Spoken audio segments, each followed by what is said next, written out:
Still on the subject of infrastructure, which is a major issue for Nigeria. Nigeria is said to have a 36 trillion or $1.5 billion deficit, maybe on a yearly basis, that we have to meet in terms of infrastructure, or whatever the number is, depending on who you are listening to. And this is a major crisis on our hands. How do we go forward on this matter? We are at the epoch where already Nigerians are actually, looking forward to a change of government, another administration to come. What kind of challenges are they going to meet on ground, and how do they tackle this very serious infrastructure problem? From our electricity sector, which is in dire straits, and of course recently we've seen a scenario where 5 of the DISCOs, distribution companies, have been taken over, to things like road, like water infrastructure, and other kind of infrastructure, including schools and health centers for our people. There seems to be deficit. How do government go about this, given the fact that it's getting more difficult to use the same old approach of actually borrowing just to paper over some of the serious and systemic challenges that we face as a nation? How can we help ourselves? This is a major issue for us. And of course, we can't discuss this enough on your show, The Nationalist. Today, we have been joined by Mr. Emmanuel Tekimbi Apav, who is, of course, himself an engineer and who plays in the electricity sector. We're going to be asking him some of these questions and how to go forward. Welcome, Mr. Emmanuel. Thank you, Mr. Tokwe. So, you listen to what are some of the things I just said about the subject of infrastructure in general. Yeah. I couldn't actually start listing all the kinds of infrastructure that there is. And we know the problems on ground. How did we get here in the first place? I think the problem fundamentally is the issue of lack of proper planning and management from our leadership. Over time. Practically, our developmental issues are hinged on the kind of leadership that we have in this country. We're talking about both military and civilian. Yes. Because sometimes some people want to say, oh, is this government? We always have this, we want to dump on one government. I personally think that it's maybe something that has been building up over time. Of course, some governments are better than others, There is no government that has been absorbed completely about the failure we're experiencing now, both beginning from the military down to the civilian regimes that we have had. I think from my expectations in the forthcoming government we're expecting, I feel that there should be new strategies to reinvent our leadership business in this country, so that we can carry the citizens there along and also bring confidence in governance to the people within and outside Nigeria. But how do we, this infrastructure challenge, I'm also concerned the fact that every time we're thinking about solving the infrastructure problem, we think about which foreign country we are going to go and meet. We talk about electricity, we say, oh, let's go and bring Siemens from Germany or General Electric from America, but how come we cannot help ourselves? I think... and we have been going to universities, many of us have degrees, and why is it that our degrees, University of Ibadan was started about 73 years ago. Yes. How come those degrees are not impacting us on ground? We need to invest in technology. Beginning from the university level, we have to expose our students to the practicals of the ideals that they are learning. Over time, we have depended so much and too much on theoreticals. Exactly. It's time for us to do a paradigm shift from over-dependence on the theory. And that would be a matter of policy from the federal level. Of course. Policy and commitment to implementing such policies. Because, I think this is a very interesting subject. A lot of us are only interested in going to university, having so many degrees, just to get bragging rights. Yes. I have a PhD in this and that. In fact, we have Nigerians who have 8 PhDs, 10 masters, Yes. And, and of course, unfortunately, we see ourselves running all over the world looking for manual work, and they're wondering How come you can't help your country? You know, so but if you were president, how would you enforce some of those policies in terms of implementation? You know, so that this country may change. We need to provide the conducive environment for such initiatives and enterprise to thrive. We have to encourage our young people, young graduates, to stay at home.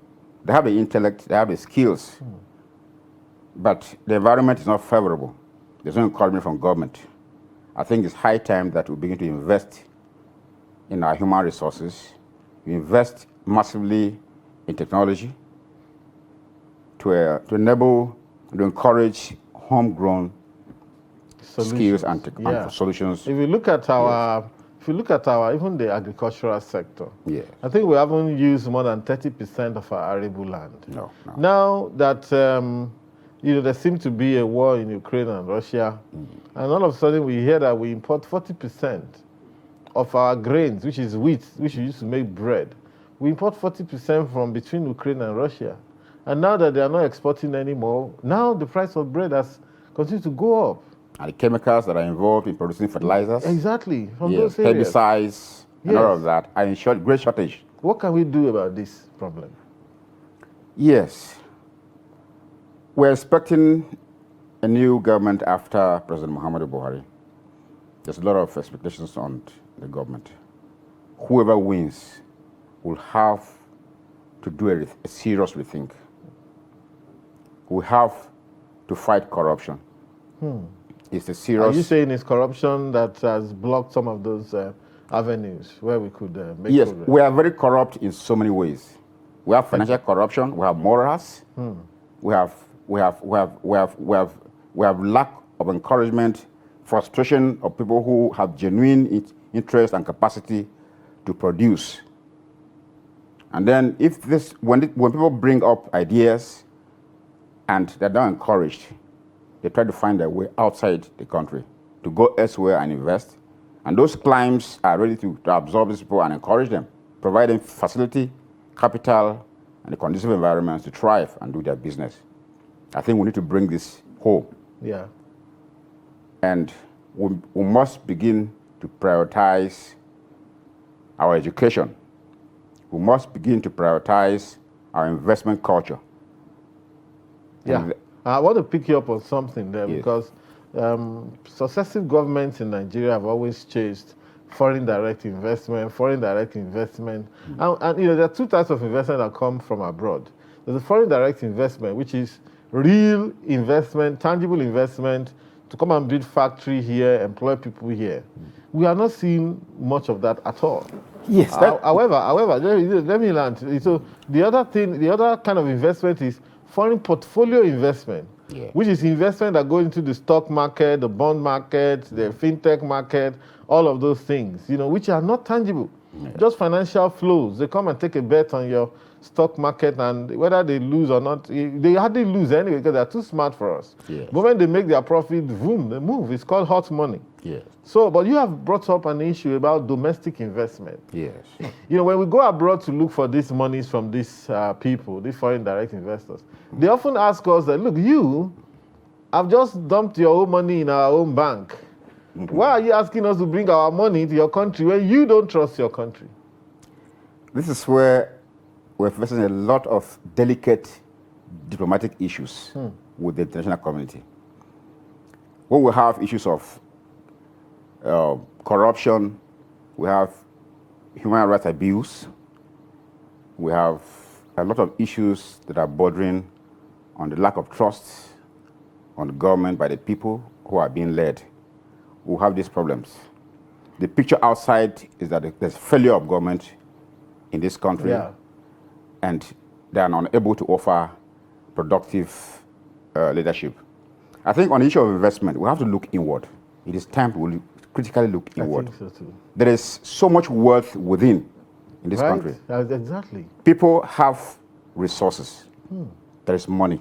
How can they not? There are individuals. Save themselves by saving this country? Yes, Because we're almost tipping at the precipice now. Yes. And you say we have the wealth in the country. I believe so too. Yes. And I see that if they could invest that wealth in saving this country, they're also saving themselves. Yes. Rather than wait until the day that everything goes bust, people are running on the streets. Even you cannot take your Toyota Corolla on the streets. I think the burden lies squarely on the political leadership in this country. We have to generate confidence in the people, in the citizenry. We have to generate confidence in our diaspora Nigerians who have enormous wealth. Let me remind you how much comes in from diaspora remittances yearly. About $25 billion. Yeah, you have it. Which we can increase. Which can increase. If there is confidence within the system that your investment will be secured, that your political environment is stable, which you can project over a long period of time how much you're going to make in your business, and knowing fully well that somebody the will environment not is eat secure. your money. Exactly. Security. Security, and that nobody is going to steal your money and put it in their private account. Yes. Then even the diasporans will be happy to invest. So, is that your opinion? Yeah. Yes. So we have to do a serious confidence building. We have to employ the machinery on the side of government. The media has to do its job. Then the people, the population, the citizenry also must begin to have confidence in that country. Other than saying very damning things, things that are very that paint us very black in the international community, we should begin to think patriotically, nationalistic in the way we behave, way we talk and act. Hold your thoughts there. Yes. We're going to go on a short break now. And when we come back, we're still with Engineer Emmanuel Tekimbi Apav, and we're discussing subjects around the issue of how do we fund our infrastructure going forward, and also adjoining issues around the subject such as corruption, foreign directs also versus domestic investments and what have you. Stay tuned.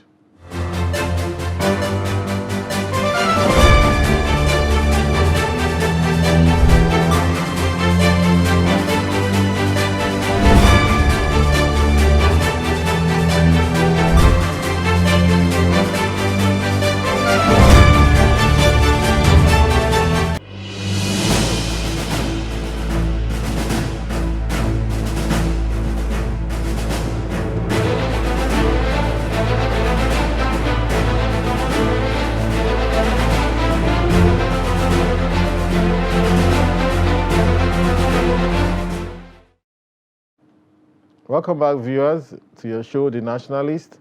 And we're still speaking with Engineer Emmanuel Tekimbi Apav on the subject of Nigeria's serious chasm of funding in the electricity sector, of course in infrastructure in general, especially the electricity sector, and also adjoining issues around that, such as the big problem we have with corruption and what have you. Welcome back. So, we're discussing before the break the issue of several things you raised. You raised the issue of corruption, and you also raised this very important issue about our image, that sometimes we seem to be mismanaging our image, not only even the citizens, okay, and also the youth who are maybe permanently on social media and they're saying all sorts of bad things about their country. When in fact it seems like we don't like taking responsibility. In my own view, I think that almost everybody has contributed to where we are today. All of us wear foreign clothes, we wear foreign things, foreign shoes, and so on. We foreign phones and what have you. It seems like we don't have a choice. But it's difficult for anyone to come forward and say, I am holy, I've never, done anything that actually hurts Nigeria. People have taken advantage. You want to get into school, even to get to university, they say, go and see this man, go and see that man for you to get into university and so on. All sorts of things have happened that have led us to where we are today. But what would be your advice more to the youth especially, to let them know that they have a much averagely longer period of time to exist within this structure? And so what should be their behavior and their disposition if you like, to their country? Our young people are very energetic, very enterprising, intellectually sound. They have been doing very well, most especially when they leave this country. I think we have to begin to look inwards and see how the best way we can project our country with our good behaviors. We have to speak good of our country, think patriotically, think of the things that will unite us rather than those divisive tendencies that we are often tilted to aligning with. Yes. So there's a big problem, the big job and issue that we need to take up. We have religious,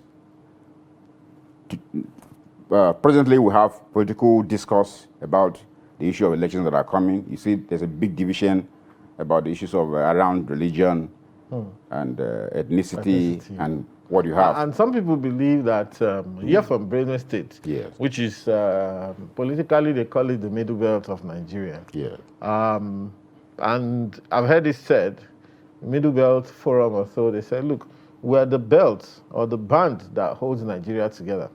That's a lot of the food in this country comes from that Middle Belt. Very fertile region, if you ask me. Yes. From Taraba, straight down, Benue State, Plateau State, into Kwara, Kogi, and part of FCT, and into even part of Kebbi State on this side, where the River Niger comes from the left and so on. So, but some people say that, look, we can't manage it. We should, what do you think? What do you say to those people who believe that there's no need, just break up the country because we're incompatible? We're better off being a united, great Nigeria. We have to depend on the advantages that we have in the various regions that of the country. You have the oil resources in the delta. You have the cocoa plantations in the southwest, the rubber that used to be of great value to us in the south. In the east, you had the palm oil. The middle belt, predominantly Benue, Taraba, Kogi, were well known for the production of good quality tubers, yams, and cassava. You have rice and other cereal crops. Up north, we used to have the granite pyramids that are there. And a lot of those agricultural products that can be revived to increase our financial, our income as a nation. So I think we're better off if we depend on our regions for these products, but collectively as a country, as a nation, we don't need to divide. We're better off as a united entity. We will lose our texture, we will lose our common essence as a people. With a great nation, with a great value, if we think that we should divide this country. I think it's high time we begin to de-energize and decentralize those issues that pull us apart rather than unite us. Thank you very much. Now let's go back to the issue of infrastructure, specifically the electricity sector. And of course, that recently there was this takeover of over 5 distribution companies. Is it that sector, we still talk about up NEPA up to today, and they still take light in different, I don't know about where you stay, but in some parts of Nigeria it's a serious perennial problem. Lights out, sometimes they bring bills, estimated bills, they won't give you a meter. And of course, even the tariff has become so expensive now for everybody. What do you think, in your opinion, is the solution to the problems in that sector? We need to take a critical look at that sector in the area of technical manpower and the management at that level. There is the problem of corruption still existing in the sector. We also have to look at that angle. But I think predominantly there is lack of inefficiency. Of efficiency, you mean? Yeah. Yes, lack of efficiency. Yes, yes. So we are continually having this problem of electricity, lack of adequate power supply. So there is need for us to critically address this sector, or we continually have problems of shortage of electricity. The people who took over these distribution companies do not have the necessary, the required capacity to manage this industry. It was shared among politicians who never had the idea of how to go about the business. So patronage, political patronage was the main criteria used in distributing these facilities. I think we need to go back and take a critical look of it and bring in more experienced hands to run this sector. That's the only way we can move forward in our power. But I hope that they did not sign any untoward contract with these guys, which may be difficult to extricate from. I was reading an article recently, and somebody said this new idea where people are talking about mini grids and talking about microgrids and taking this national grid, breaking it down further, breaking down the jurisdiction of each of these disco. Yes. So if you have Abuja Disco now, yes, and Abuja Disco is serving Abuja, Nasarawa, and co., why can't Nasarawa have his own distribution company? yes. And that focuses on Nasarawa alone. Even you can even have smaller ones like that. But the person was criticizing it. I'm wondering, what's the way forward as regards that? Will they be able to? Are we going to have innovation? And are the current agreements and contracts that have been signed not going to debar us from having the kind of innovation that we should see? We have issues surrounding that about investment. I think the load must be shared among the tiers of government. Okay, exactly. You are going As it stands now, the federal government takes too much of the load. The states also have begun to take interest in power generation. If the local government system was also working as it is supposed to be, they too will, in their own minimal way, look at areas of investing in solar power to say, that kind of alternative renewable energies. For now, we're depending on hydroelectricity. We have not explored to the fullest nuclear technology, which is also one aspect that we should look into in the future. So there's going to be devolution of powers in this sector.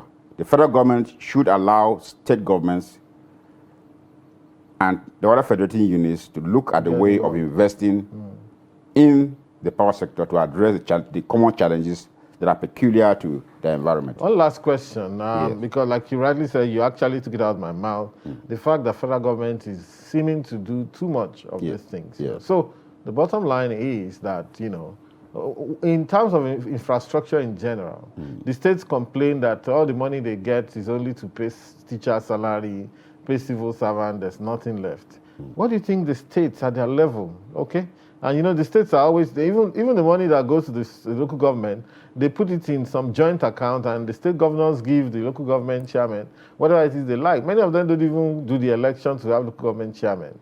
So, but what do you think and how can the states contribute better to infrastructural funding and development? The states have to be more creative in generating revenue and channeling it properly and judiciously to the power sector, and even to other areas that require attention.